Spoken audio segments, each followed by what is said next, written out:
Hello members, this is Aman from अपो stocks. We hope that you are doing well. तो जिस stock को हम लोग आज कवर करने वाले हैं स्टॉक एनालिसिस में, इसका नाम है Mahindra and Mahindra limited, MNM. इससे पहले हम लोग आगे बढ़े, हम लोग आपको एचजीएस हिंदुजा ग्लोबल सॉल्यूशंस पे अपडेट देना चाहेंगे। हमने उस स्टॉक में मैक्सिमम टारगेट बताया था 1616 का। स्टॉक ने आज 1615 का हाई बनाया और वहां से वापस नीचे आ गया है। अगर स्टॉक में कोई नया पैटर्न बनता है जिसके बेसिस पे फ्रेश टारगेट्स आते हैं, तो फिर हम लोग एक रिवाइज वीडियो बना देंगे और उसको पोस्ट कर देंगे। अब चलते हैं वापस एमएनएम पे, महिंद्रा एंड महिंद्रा लिमिटेड पे। तो स्टॉक को कवर करने का ये कारण है कि अगर आप इसका डेली चार्ट स्टडी करेंगे तो आपको कुछ सिग्निफिकेंट नजर नहीं आएगा। हाँ, स्टॉक में फॉल आया है, आपको एक बेरिश कैंडल नजर आएगी। बट अगर आप छोटा टाइम फ्रेम कंसिडर करेंगे, मान लीजिए 30 मिनट्स का, 15 मिनट्स का, फिर 1 घंटे का, तो आपको कहीं ना कहीं सिमेट्रिकल ट्राइंगल जैसा कुछ नजर आएगा स्टॉक में। तो उस पैटर्न को हम लोग डिस्कस करेंगे इस वीडियो में। तो आप देख सकते हैं यहाँ पर हमने कुछ लाइंस ड्रॉ की हुई है। एक है ये डाउनवर्ड स्लोपिंग ट्रेंड लाइन और एक ही है अपवर्ड स्लोपिंग ट्रेंड लाइन। तो इन दोनों लाइन से कॉम्बिनेशन से जो पैटर्न स्टॉक में बन रहा है वो है सिमेट्रिकल ट्रायंगल पैटर्न। तो इस पैटर्न को हम लोग यूज करेंगे और समझेंगे कि स्टॉक यहाँ से कहाँ जा सकता है अगर ये ऊपर की तरफ मूव करता है या फिर इस नीचे वाली लाइन का ब्रेकडाउन दे देता है। तो आप देख सकते हैं कि जो आखिरी 30 मिनट्स की कैंडल है वो कहीं ना कहीं ट्रेंड रिवर्सल जैसी कैंडल बनी है। इसको हम लोग इन्वर्टेड हैमर बोलते हैं टेक्निकल एनालिसिस में। अगर ये इन्वर्टेड हैमर वैलिड हो जाता है और स्टॉक ट्रेंड रिवर्सल दिखाता है यहाँ से, तो क्या क्या टारगेट्स स्टॉक में आ सकते हैं पहले उनको स्टडी कर लेते हैं। तो जो पहला टारगेट स्टॉक में निकल कर आ रहा है वो है 1234 का। अगर स्टॉक 1234 को होल्ड कर लेता है, नेक्स्ट टारगेट वुड बी 1239। अगर स्टॉक 1239 को होल्ड कर लेता है, नेक्स्ट टारगेट वुड बी 1242। और जो फाइनली टारगेट अभी स्टॉक में निकल कर आ रहा है वो है 1245 का। तो ये चारों टारगेट्स हमें बहुत ही कम टाइम में दिख सकते हैं क्योंकि 30 मिनट का ही चार्ट है। तो अगर ट्रेंड रिवर्सल आता है तो हो सकता है कि सारे के सारे टारगेट्स हमें कल ही मिलते नजर आ जाएं।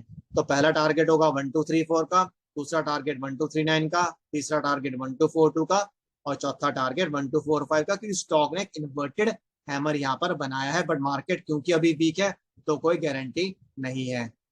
तो ये तो होगा अगर स्टॉक यहाँ से रिवर्सल लेता है और इंट्राडे में या अगले 2 दिन में कहां तक जा सकता है। अब ये समझ लेते हैं कि अगर स्टॉक इस ऊपर वाली लाइन को तोड़ देता है तो फिर ये स्टॉक कहां तक जा सकता है। उस केस में आपको दो वैल्यूज को आइडेंटिफाई करना पड़ेगा।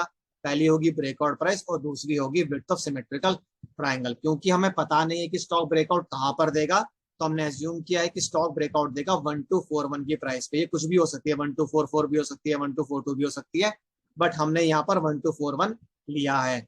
जो विड्थ ऑफ सिमेट्रिकल ट्राइंगल है वो है 34 रुपीज की। जब आप इन दोनों वैल्यूज को ऐड कर देंगे 1241 को और 34 को, तो जो टारगेट आपको मिलेगा वो 1275 का होगा। ये टारगेट वेरी करेगा, क्यों? क्योंकि ब्रेकआउट प्राइस डिफरेंट हो सकती है। अगर ब्रेकआउट प्राइस 1242 है तो ये टारगेट 1276 हो जाएगा, अगर 1243 है तो टारगेट 1277 हो जाएगा। तो थोड़ा बहुत ऊपर नीचे हो सकता है अगर इस डाउनवर्ड स्लोपिंग ट्रेंड लाइन का ब्रेकआउट आता है और स्टॉक अपने आप को इस लाइन के ऊपर होल्ड करना शुरू कर देता है। तो ये तो हो गए ऊपर के लेवल्स की बात। अब मान लेते हैं कि ट्रेंड रिवर्सल नहीं आता है और स्टॉक वापस नीचे गिरना शुरू करता है, उस नीचे वाली लाइन को तोड़ देता है और उसके नीचे क्लोज करना शुरू कर देता है। तो उस केस में स्टॉक कहां तक जा सकता है? तो जो पहला टारगेट स्टॉक में निकल कर आ रहा है वो है 1219 का। अगर स्टॉक 1219 के लेवल को तोड़ देता है और उसके नीचे क्लोज करना शुरू कर देता है, फिर स्टॉक में काफी शार्प फॉल आ सकता है और स्टॉक 1190 के लेवल को भी टच कर सकता है। तो 1219 का पहला लेवल होगा और दूसरा 1190 का लेवल होगा इस स्टॉक में। अगर ये नीचे वाली लाइन टूट जाती है और स्टॉक इसके नीचे लगातार क्लोज करना शुरू कर देता है, क्योंकि ये 30 मिनट का चार्ट है, तो हो सकता है कि एक दो 30 मिनट की कैंडल इसके नीचे बने, इस पर्टिकुलर लाइन के नीचे, और फिर इसमें काफी शार्प फॉल आए। पहला टारगेट होगा 1219 का और दूसरा टारगेट होगा 1190 का। नीचे की तरफ भी आप मैक्सिमम टारगेट निकाल सकते हैं। कैसे? आपको ब्रेकडाउन प्राइस को आइडेंटिफाई करना है। विड्थ ऑफ सिमेट्रिकल ट्राइंगल आपको पता है, आपको इस केस में विड्थ ऑफ सिमेट्रिकल ट्राइंगल को ब्रेकडाउन प्राइस में से माइनस करना है, आपको नीचे की तरफ टारगेट मिल जाएगा। यहाँ पर हमने एज्यूम किया है कि नीचे वाली जो लाइन है वो 1224 की प्राइस पे स्टॉक तोड़ेगा। तो उस केस में जो टारगेट निकल कर आ रहा है 1190 का ही निकल कर आ रहा है। ये भी वेरी कर सकता है, अगर 1225 पे तोड़ेगा तो टारगेट डिफर करेगा, 1226 पे तोड़ेगा तो टारगेट डिफर करेगा। आपको सिर्फ ब्रेकआउट प्राइस को और ब्रेकडाउन प्राइस को आइडेंटिफाई करना है। अगर स्टॉक इसी रेंज में मूव करता रहता है तो जो ऊपर की तरफ टारगेट्स हमने आपको बताया वो ये होंगे। ऐसा हो सकता है कि स्टॉक इस ऊपर वाली लाइन को टच करे और फिर वापस यहाँ से नीचे आ जाए। तो अगर आपको स्टॉक से रिलेटेड कुछ भी कंसर्न्स, क्वेरीज या सजेशंस हो तो आप कमेंट बॉक्स में डाल सकते हैं, हम उनका रिप्लाई करने की कोशिश करेंगे जल्दी से जल्दी। और इसी के साथ मैं इस वीडियो को एंड करूंगा। This is Aman signing off. Bye bye.